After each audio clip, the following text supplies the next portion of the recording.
तो यार Spiderman no way home में कई सारे हिडन डिटेल्स एंड रेफरेंसेस थे, मतलब हर 10 मिनट पे एक ईस्टर एग तो था ही, बहुत सारे मेजर डिटेल्स थे एंड कुछ माइनर। एंड इस वीडियो में आज मैं अपने फेवरेट 10 हिडन डिटेल्स की बात करूंगा। And obviously no way home की बात हो रही है तो मेजर स्पॉयलर्स तो होंगे ही। अब देखो पहले ही बता दूं कि यहाँ ऑब्वियस डिटेल्स जैसे कि डेयरडेविल की एंट्री होना, इन सब की बात मैं नहीं करने वाला। शायद ही कोई ऐसा होगा जिसने ये नोटिस नहीं किया होगा। लोगों ने नोटिस नहीं किया होगा पीटर पार्कर की टाई। तो जब पीटर एमआईटी के ऑफिशियल से मिलने की कोशिश कर रहा होता है तो वो प्रॉपर सूट पहन के जाता है। ये सूट सेम वैसा ही है जैसा कि टोबे मैगवायर के पीटर पार्कर ने स्पाइडरमैन 3 में एमजे से मिलने के लिए पहना था। अब आप लोग बोलोगे कि मैं ज्यादा सोच रहा हूँ, यहाँ जब डॉक्टर ऑक्टोपस पीटर पे अटैक करता है तो उसकी टाई भी कट जाती है। सेम ऐसा ही हुआ था जब हैरी ऑसबॉर्न ने पीटर पे अटैक किया था, तो हाँ इन्होंने इंटेंशनली ऐसा किया है। फिर जब मूवी के स्टार्टिंग में ही पीटर स्विंग करके एमजे को लेकर जा रहा होता है तब हमें कई जगह स्टीव रॉजर्स के म्यूजिकल का बैनर दिखता है। अब जो लोग हॉकाई की सीरीज को देख रहे होंगे वो लोग तुरंत पहचान गए होंगे, सेम यही बैनर उस सीरीज में भी यूज हुआ है। इवन क्लिंट को इस म्यूजिकल में एज अ गेस्ट इनवाइट भी किया गया था and through out the movie ये बैनर हमें कई और जगह भी दिखा। तो हाँ भाई नो वे होम में डेयरडेविल का दिखना, हॉकाई में किंगपिन का दिखना, इन सबसे एक अलग स्टोरी लाइन सेटअप हो रही है। और हाँ इससे ये भी कंफर्म हो जाता है कि फेज 4 में कैप्टन अमेरिका का रेफरेंस ना होना इम्पॉसिबल है। भाई फाइनल बैटल कैप्टन अमेरिका के शील्ड के ऊपर ही हुई, उससे ज्यादा क्या ही हो सकता है। देन मूवी में आपने नोटिस किया होगा कि कई सारे डायलॉग्स को रिपीट किया गया था। पर्सनली ये बात मुझे बहुत ही ज्यादा अच्छी लगी। पहले तो डॉक्टर ऑक्टोपस ने बोला the power of the sun in the palm of my hand, यही डायलॉग उसने स्पाइडरमैन 2 में यूज किया था।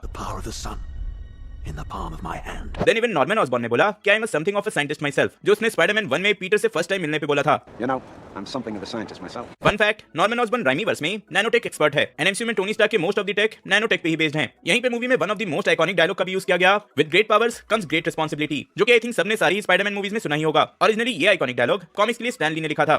Remember, with great power comes great responsibility. With great power comes great responsibility. With great power, there must also come great responsibility.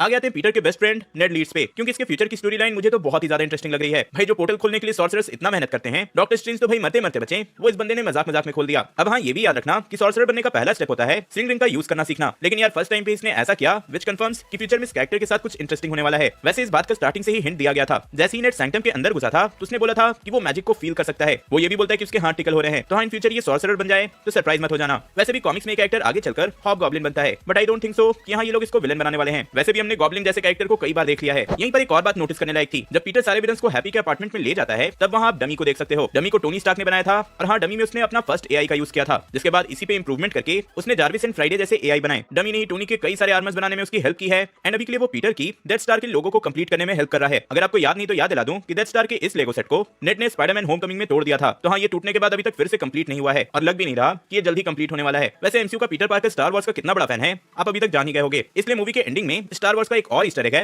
वो मैं नहीं बताऊंगा, आप लोग को कमेंट करके बताना है। आगे बढ़े तो आपने मूवी में फीस्ट नाम के एक ऑर्गेनाइजेशन को भी नोटिस किया होगा। नॉर्मन ऑसबॉर्न आंट में से यही मिला था एंड फीस्ट के ट्रक पे ही सारे विलन्स हैप्पी के अपार्टमेंट में पहुंचे थे। यहाँ ये भी रिवील होता है कि आंट में जो सोशल वर्क करती है स्पाइडरमैन के नाम पर वो फीस्ट के थ्रू ही करती है। लेकिन ये जो फीस्ट है वो एक फ्यूचर विलन को भी टीज करती है। कॉमिक्स में फीस्ट मतलब कि food emergency aid shelter and training को मिस्टर नेगेटिव चलाता था अपने क्रिमिनल एक्टिविटीज को छुपाने के लिए। इवन स्पाइडरमैन के गेम में भी आपने इस कैरेक्टर को देखा होगा। तो हाँ ये one of the most famous villain है स्पाइडरमैन का। एक और इंटरेस्टिंग चीज है जो कि शायद सबने ही नोटिस कर लिया होगा, वो था फ्लैश थॉमसन की लिखी हुई book flash point. Even MIT की जो ऑफिशियल थी वो भी ये बुक पढ़ रही थी। तो हाँ कॉमिक्स में फ्लैश ने ऐसी कोई बुक कभी लिखी नहीं है, लेकिन हाँ डीसी में फ्लैश पॉइंट की कॉमिक जरूर है एंड कह सकते हो कि ये डीसी की one of the most popular story line है। इवन फ्लैश की जो सोलो मूवी आने वाली है वो भी इसी कॉमिक्स पे बेस्ड हो सकती है। तो हाँ ये फ्लैश पॉइंट डीसी के कॉमिक्स का रेफरेंस था। इससे पहले भी इटर्नल्स में सुपरमैन एंड बैटमैन का रेफरेंस दिया जा चुका है। एक और छोटा सा हिंट था लिज टूम्स को लेकर। आपने इस कैरेक्टर को स्पाइडरमैन होमकमिंग में देखा होगा, वहां पीटर पार्कर इसको डेट कर रहा था एंड लेटर रिवील हुआ था कि ये एड्रियन टूम्स मतलब कि वल्चर की बेटी है। तो नो वे होम में जब पीटर डॉक्टर स्ट्रेंज से भाग रहा होता है तभी हम एक शॉप में पीपल्स मैगजीन के कवर पे इसका इंटरव्यू देखते हैं, जहां वो पीटर को लायर बोल रही होती है। ऑब्वियसली उसे पता चल चुका है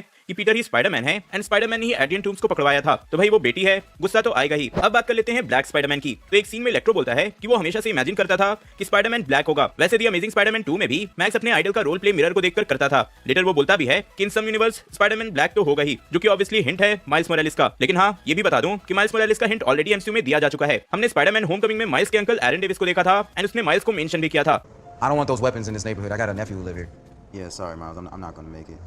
तो हाँ माइल्स एमसीयू में ऑलरेडी प्रेजेंट है, लेकिन वही स्पाइडरमैन बनेगा या नहीं ये नहीं पता। या फिर ऐसा भी हो सकता है कि दूसरे यूनिवर्स का माइल्स स्पाइडरमैन बने। और यार मल्टीवर्स है तो कुछ भी हो सकता है। अब फाइनली आते हैं मूवी के एंडिंग पे, साथ ही आज के फाइनल डिटेल पे। तो एंडिंग में हम देखते हैं कि पीटर एक दूसरे अपार्टमेंट में मूव कर चुका है जो कि बहुत ही बुरे कंडीशन में है। अब अगर आपने स्पाइडरमैन 2 देखा होगा तो उसमें टोबे मैगवायर का पीटर पार्कर भी कुछ ऐसी ही अपार्टमेंट में रहता है। अब वैसे हमने मिस्टर डिकोविच को तो नहीं देखा, बट मैं श्योर हूं कि उनका कोई वेरिएंट हमें नेक्स्ट स्पाइडरमैन की मूवी में मिल ही जाएगा। Leave me alone.